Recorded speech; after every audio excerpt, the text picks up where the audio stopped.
और portal media के हमारे साथीगण, आप जो देख रहे हैं, जो तस्वीर कैद कर रहे हैं,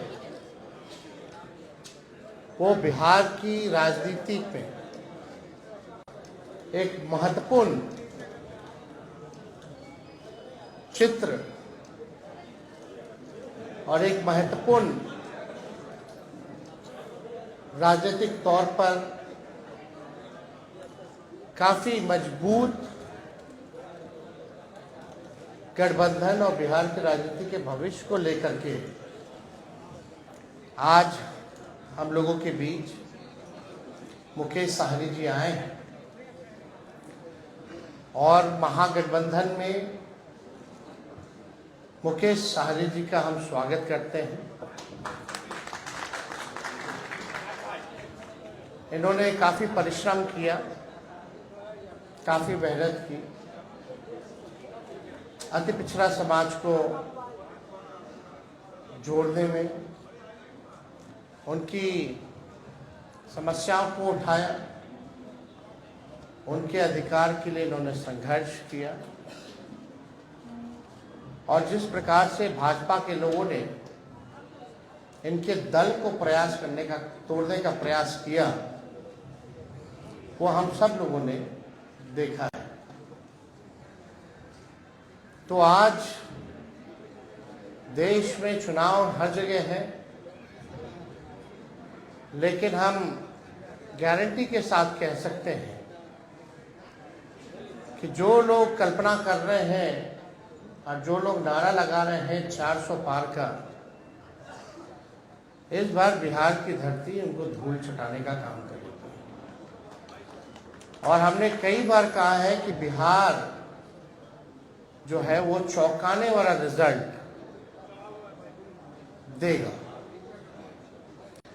हम सब लोग नौजवान हैं, बिहार के लिए नया सोचते हैं, प्रोग्रेसिव लोग हैं, पॉजिटिव लोग हैं। हम लोगों के पास विजन है, हम लोगों के पास रोड मैप है कि किस तरीके से बिहार को हम लोग आगे ले जाने का काम करेंगे। हम सब लोग देश के हालात को भी देख रहे हैं, जहां तानाशाह रवैया अपनाया जा रहा है, जहां संविधान पर खतरा है। और ताजुब है,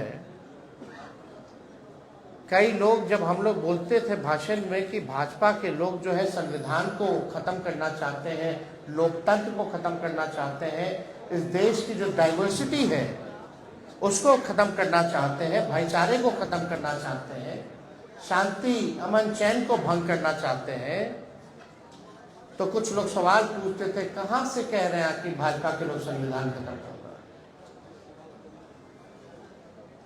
आज आप लोगों ने देखा होगा, हमने ट्वीट करके एक वीडियो रिलीज किया है, जब बैठक चल रही है गया में, भाजपा का इंटरनल बैठक है, चुनाव की तैयारी की बैठक चल रही है।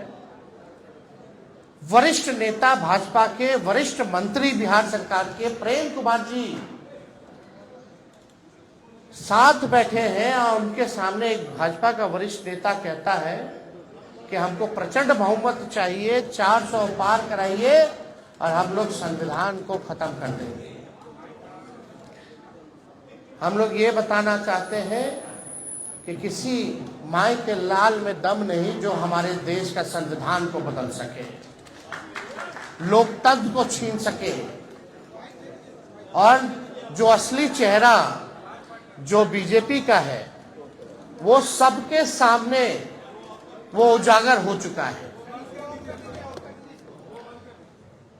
जो असली चेहरा जो है बंद है, वो उजागर हो चुका है भाजपा का।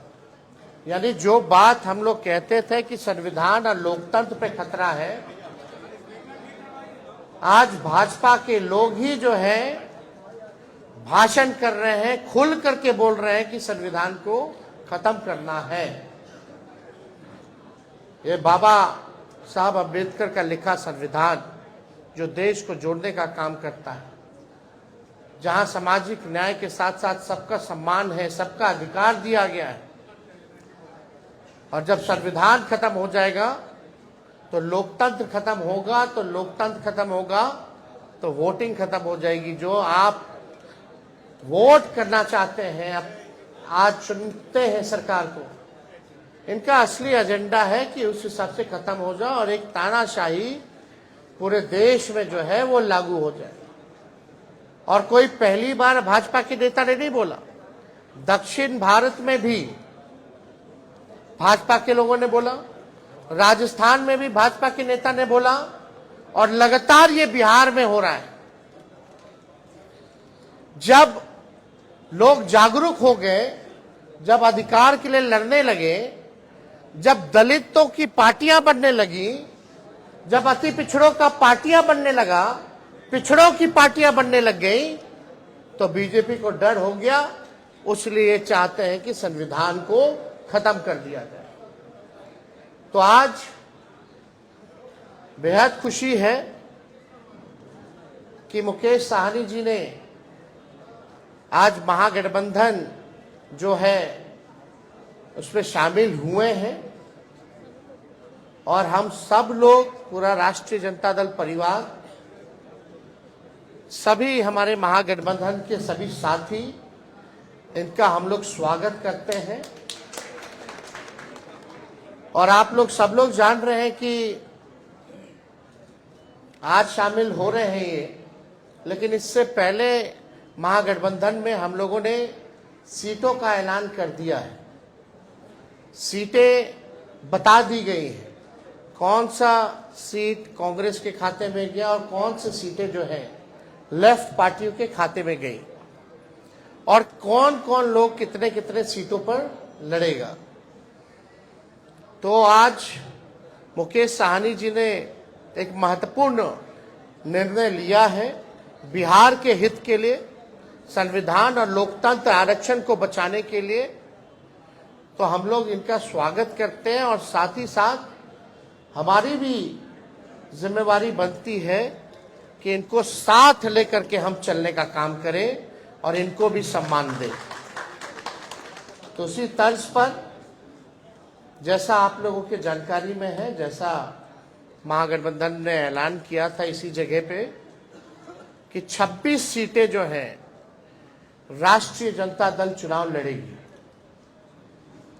तो हम राष्ट्रीय जनता दल अपने कोटे में से उस 26 सीटों में से हम 3 सीट जो है मुकेश साहनी जी को,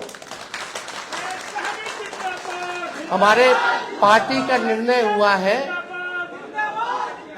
निर्णय हुआ कि 3 सीटें जो है वो मुकेश साहनी जी को दी जाए। राष्ट्रीय अध्यक्ष जी का भी निर्णय है, और वो 3 सीटें, पहला गोपालगंज है, दूसरा झंझारपुर है, और तीसरा जो है मोतिहारी सीट जो है। ये फैसला हुआ है कि ये 3 सीटों पर मुकेश साहनी जी की पार्टी चुनाव लड़े। भले ही अलग पार्टी हो, लेकिन हम सब लोग मिलकर के साथ चुनाव लड़ रहे हैं। यानी चाहे इनके सिंबल पे जो कैंडिडेट हो, हमारी वो लड़ाई है, चाहे लालटेन पे कोई लड़ रहा हो, ये इनकी लड़ाई है। और ये एक मजबूत गठबंधन आगे बिहार के भविष्य को देखते हुए केवल लोकसभा ही चुनाव नहीं, बल्कि आने वाला जो विधानसभा चुनाव होगा, क्योंकि समय तो ज्यादा नहीं रह गया है, और आप लोग सब लोग जान रहे हैं कि नीतीश जी का तो जब मन है कभी भी खड़ा ले, कभी भी हो सकता है। तो हमारा जो गठबंधन केवल लोकसभा के साथ साथ हमारा गठबंधन बिहार के विधानसभा के लिए भी है, और हम लोग मजबूती के साथ बिहार विधानसभा का भी चुनाव लड़ेंगे। और समय भी जो सम्मान की बात लगातार मुकेश साहनी जी करते रहे हैं, तो जिस प्रकार से राष्ट्रीय जनता दल ने, महागठबंधन ने इनका सम्मान दिया है लोकसभा के चुनाव में, विधानसभा के चुनाव में भी हम लोग इनको सम्मान देने का काम करेंगे। और ज्यादा कुछ हम नहीं कहेंगे। अब हम चाहेंगे कि मुकेश साहनी जी जो हैं आप लोगों के समक्ष अपनी बातों को रखेंगे, और ये जब बात रख लें तो जो आप लोगों का सवाल होगा शांति पूर्वक आप लोग पूछ सकते हैं।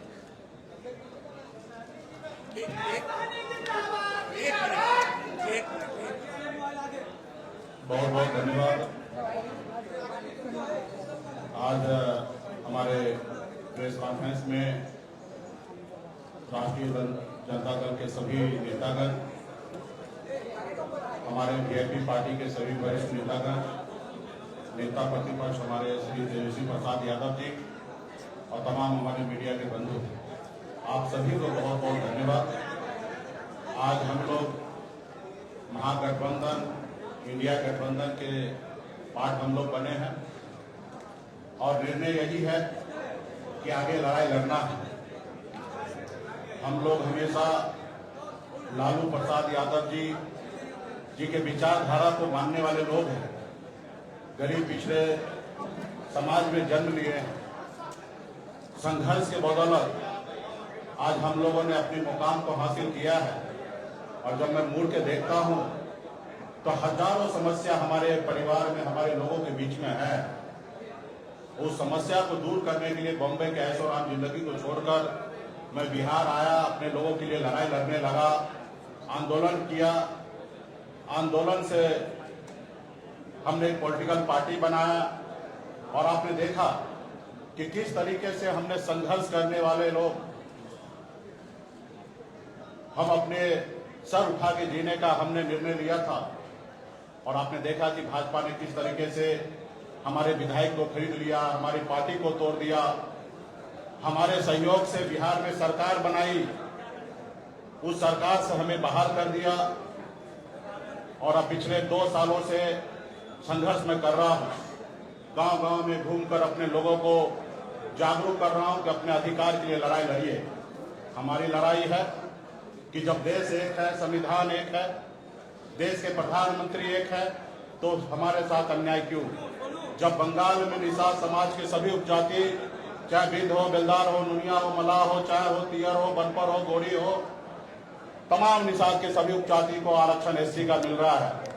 आप दिल्ली चले जाइए, वहां पे निषाद समाज के सभी उपजाति को आरक्षण मिल रहा है और बिहार या उत्तर प्रदेश, झारखंड में नहीं मिल रहा है। कई बार भारतीय जनता पार्टी के शीर्ष नेतृत्व ने कई बार उन्होंने वादा किया कि हमारी सरकार बनेगी, हमारे साथ दीजिए, हम आपको आरक्षण देंगे।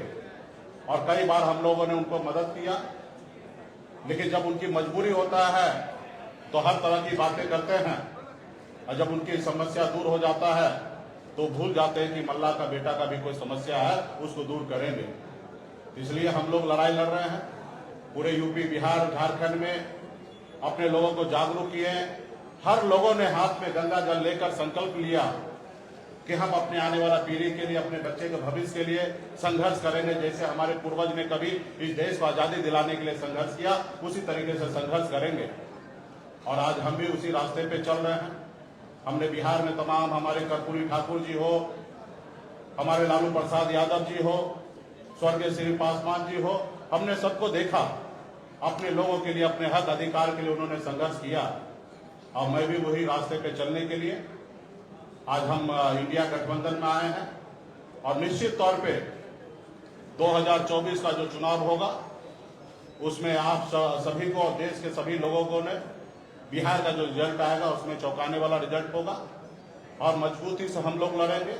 40 से 40 लोकसभा सीट पर हम लोग काम करेंगे और 40 से 40 जीतने का हम लोग काम करेंगे, ताकि देश में जो आज खास करके मोदी जी ने हर साल में 2 करोड़ लोगों को रोजगार देने का जो निर्णय लिया था, आज कहीं ना कहीं 2 लाख भी नौकरी उन्होंने देने का काम नहीं किया। आज हमारे लोग पढ़ लिख कर घूम रहे हैं, उनको नौकरी नहीं मिल रहा है। और खास करके ये कौन लोग हैं? ये SC, ST, OBC के लोग, अति पिछड़ा समाज के लोग हैं। आज हमारे बच्चे बीमार पड़ते हैं तो उसके घर में परिवार के पास पैसा नहीं होता है तो उसको सही हॉस्पिटल में जाके इलाज कराए। आज हमारे लोग इलाज के अभाव में बच्चे को दम तोड़ते हुए देख लेता है और उसके बच्चे के लिए कुछ नहीं कर पाता है। आज यही सोच समझ को लेकर अपने समाज के हक अधिकार के लिए लड़ाई लड़ने के लिए बिहार हमारा आगे बढ़े, बिहार के लोग आगे बढ़े, और इसके लिए हम लोग आज गठबंधन में आए हैं। और निश्चित तौर पे 2000 अगला जो चुनाव होगा, चुनाव कब होगा ये तो नहीं पता, अगर समय से हुआ तो 2025 में होगा, लेकिन मुझे लगता है कि 2024 चुनाव खत्म होते हुए ही बिहार में सरकार में परिवर्तन होगा और हम लोग उसके लिए भी तैयार हैं और अगली सरकार हम लोग बनाएंगे। इसलिए साथियों, मजबूती से हम लोग हक अधिकार के लिए लड़ाई लड़ रहे हैं। इंडिया गठबंधन, महागठबंधन के परिवार को मैं धन्यवाद देता हूं कि आपने इससे पहले भी जब हमने पार्टी बनाया तभी भी आपने हमें साथ दिया। उस समय में हमने 3 लोकसभा सीट पे चुनाव लड़ा और आज भी आपने हमें साथ दिया, अपने गठबंधन में आपने जगह दिया। 3 लोकसभा सीट पर वीआईपी पार्टी लड़ेंगे और 3 ही नहीं 40 सीट हम मानते हैं कि हम लोग मजबूती से लड़ेंगे। तो तमाम हमारे महागठबंधन, इंडिया गठबंधन के तमाम साथी को धन्यवाद देता हूं कि इस गठबंधन में हम लोग आए और आगे सामाजिक न्याय के लिए लड़ाई हम लोग लड़ते रहेंगे। एक सेकंड, एक सबके सवाल लूंगा, एक एक करके बताइए। आप बताइए, आप।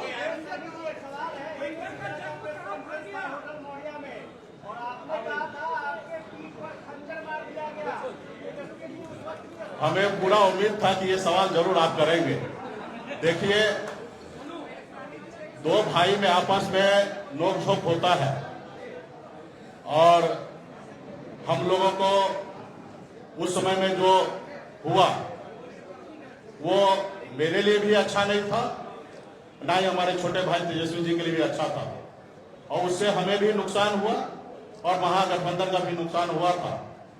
खैर, वो बात हो चुका है, बीत गया है। उस समय में तो सिर्फ हमारा नंबर नहीं घोषणा हुआ, इसके लिए हमने थोड़ा सा कह सकते कि क्रोध प्रकट हमने कर दिया था। लेकिन आप कल्पना कीजिए, जिन्होंने हमारे सीने में खंजर भोंका, जिन्होंने हमारे विधायक को ले लिया, हमें सरकार से बाहर कर दिया, जो सरकार हमने बनाया था, वो अब जरूरी है कि उसको जवाब देने का, उनसे बदला लेने का। और आने वाला समय में जब 2 भाई है, घर है, परिवार है, तो छोटा मोटा नोक-झोंक हुआ, उसको हम लोग अभी आने वाले समय में उसको दूर करेंगे। एक मिनट, ऐसे कोई सवाल नहीं होगा ना भूपेंद्र जी? भूपेंद्र जी, भूपेंद्र जी, निश्चित तौर पे एक साथ रहेंगे। हम वो नीतीश जी के जैसे नहीं कहेंगे कि मिट्टी में मिल जाएंगे और फिर कहीं नहीं जाएंगे। हम साथ हैं, हमेशा साथ रहेंगे और आगे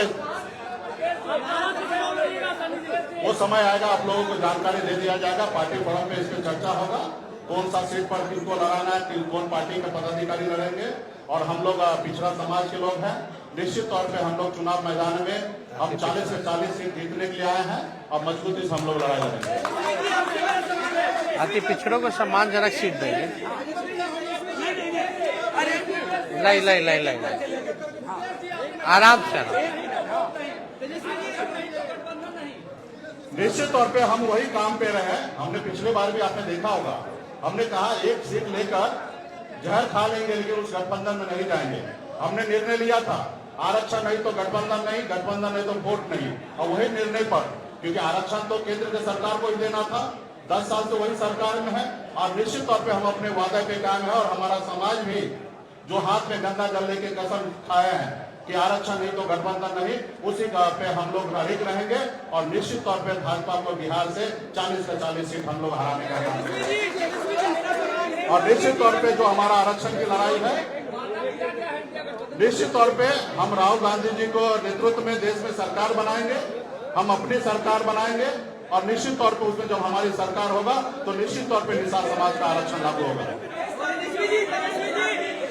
एक मिनट, इधर ये सारे सवाल एक तरफ सुनिए ना, इधर लेने दीजिए। हाँ, तेजस्वी जी, इधर तेजस्वी जी, मोदी जी कल जमुई में आए हुए थे, उन्होंने कहा कि अब लेटेन का जमाना नहीं है, एलईडी का जमाना आ गया है।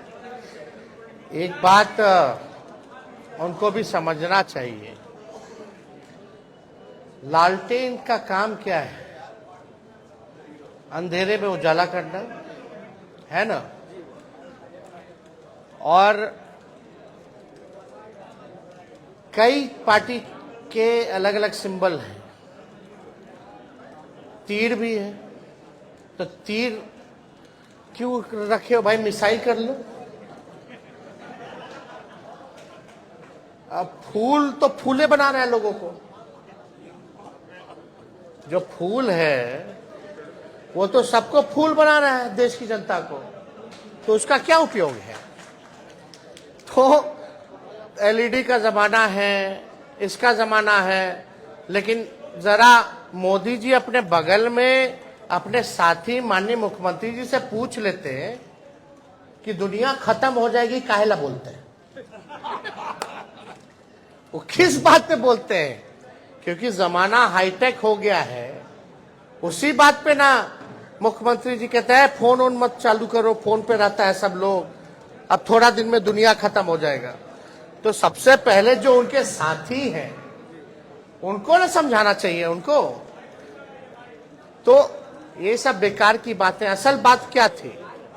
कल जमुई में प्रधानमंत्री जी ने शुरुआत की, कल हमने ट्वीट किया परिवारवाद को लेकर के, लेकिन कल प्रधानमंत्री जी ने एक शब्द भी परिवारवाद के खिलाफ नहीं बोला। और पहला चरण में जहां भी चुनाव हो रहा है, एनडीए अलायंस ने सभी परिवार वालों को ही टिकट दिया है। तो प्रधानमंत्री जी कुछ भी कहते हैं, भाजपा का लोग, हम बोलते हैं ना कि गोबर देख करके बोलेगा कि लो खाओ, हलवा है, समझे? तो प्रधानमंत्री जी की बात उन पे रही, लेकिन आपको अमित शाह जी से भी पूछना चाहिए। और हम पूछना चाहते हैं कि भैया अभी ये बता दीजिए जनता को कि प्रधानमंत्री जी वाला कौन कौन सा जुमला है, फिर बाद में मत बोलिएगा अरे चुनावी समय में तो जुमले बोले जाते हैं। लेकिन वो लोग जुमला बोलता है और हम लोग जो कहते हैं वो करके दिखाते हैं। हम लोग 17 महीने आए तो 5 लाख सरकारी नौकरी हम लोगों ने दिया। कल मुख्यमंत्री जी भी कह रहे थे, नौकरी का जिक्र कर रहे थे। बताओ, जो मुख्यमंत्री 2020 में कहता था कहां से पैसा लाएगा, असंभव है। आज उनको भी हम नौकरी की बात करवा रहे हैं कि नहीं करवा रहे?